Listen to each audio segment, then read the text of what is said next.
Most beautiful woman in the world, in every way. Dad, shouldn't you be resting? I never felt more relaxed in my life.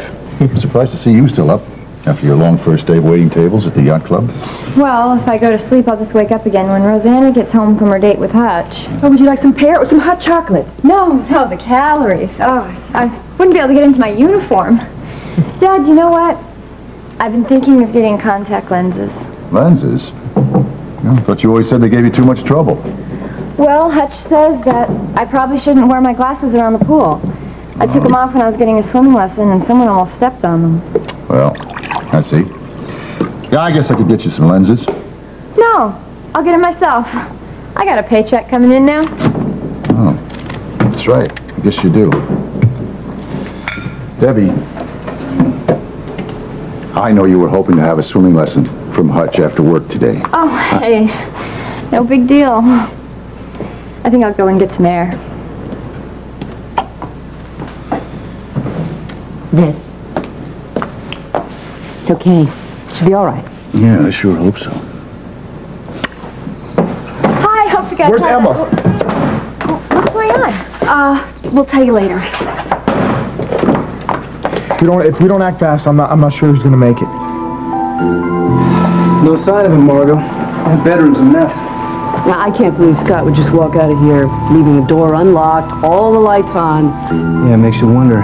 Maybe he was involved in what happened in Ms. Alcott. Yeah, don't jump to conclusions, Caleb, right? Sorry, I know the guy was your brother-in-law. First rule of police work, stick to the facts. Right. But shouldn't we tell the lieutenant about this? No, I want to check with Tom first. Maybe Scott's been in touch with him. Maybe we should check his messages.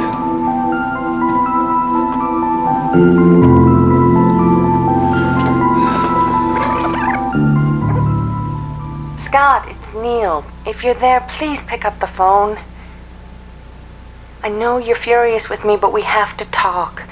I realize I was out of line saying what I did about Michael's death, but your storming out wasn't the answer. No matter how angry you are, please come back here. I love you, Scott. Here you are. So, what should we drink to? How about love? After all, you are taking pity on a poor divorced man on his anniversary night. Oh, his wedding night. And you didn't have a great evening yourself, having to watch your daughter with her new Romeo cavorting about, ignoring you. You're mistaken. I asked you over here because I wanted to give you a brandy and I want to talk to you about a holding company. Well, of course, I know that, and you know that, but you know there will always be people at worldwide who see just what they want to see. Yeah, on what level? Thelma? I have a feeling Scott thinks that I have the inside track with you. I don't care what Scott thinks, so long as he continues to be productive. And actually, I feel he's losing his edge. Well, he keeps drinking the way he was tonight. He's bound to. Some people can do it. He was surly tonight with me about Neal. He was rude. Well, I have a theory. I think our Neal is keeping some secrets from us, and I think one of those secrets exploded in Scott's face, and that's why he was in such a foul mood. Love secrets, what? Well, if I knew, you could call me Sherlock Holmes. Excuse me, Mrs. Walker. Oh, darling. Okay. Oh, come and have a drink of brandy. Lucinda. Something has happened. I didn't want you to read about it in the morning paper. Oh, dear. Should I sit down? You might want to. Yes? Neal Alcott is dead.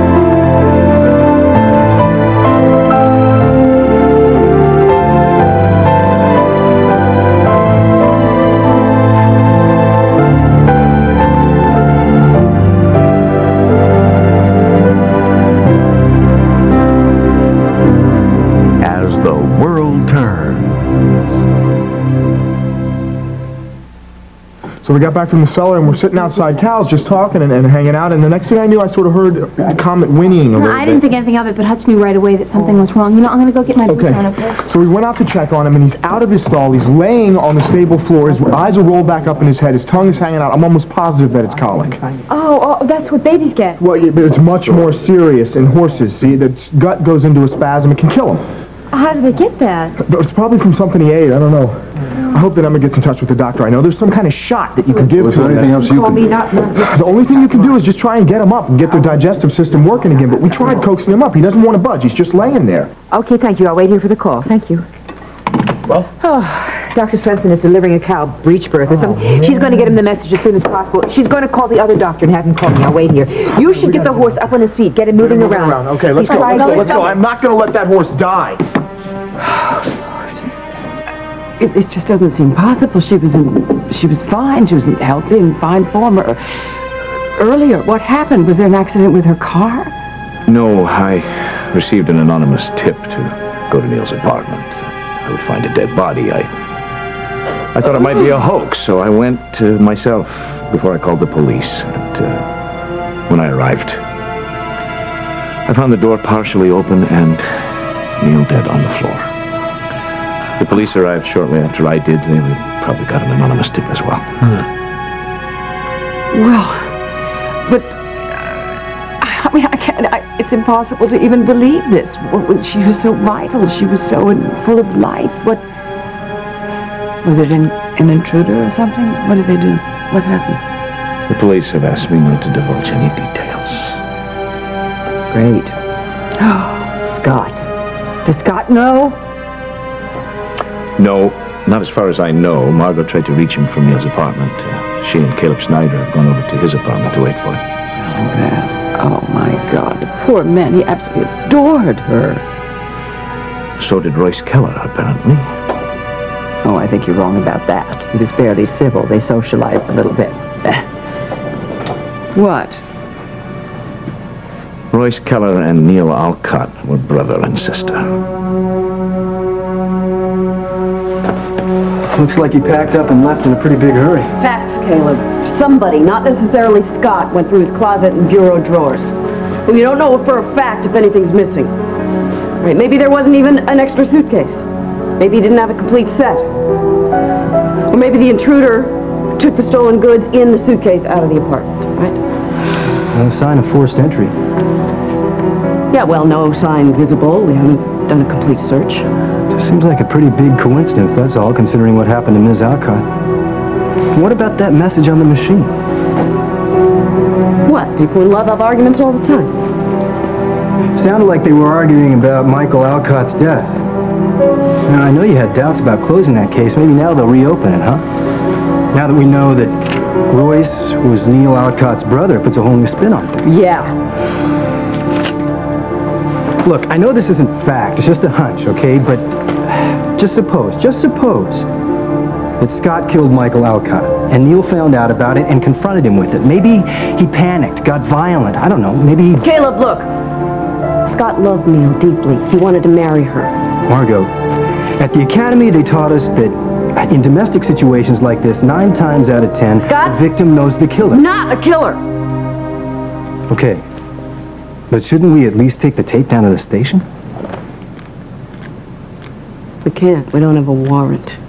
By rights, we shouldn't even be in here. Well, what happens if Scott comes back and erases it? I'm not saying that he would do it on purpose or that he's guilty or anything. But that could be a valuable piece of evidence. Maybe it's the last time anyone heard from him. Yeah, I'll call for a backup. Once we got an officer posted outside, then we'll go get a warrant. And I'll bet you, once we find Scott, he's going to explain everything.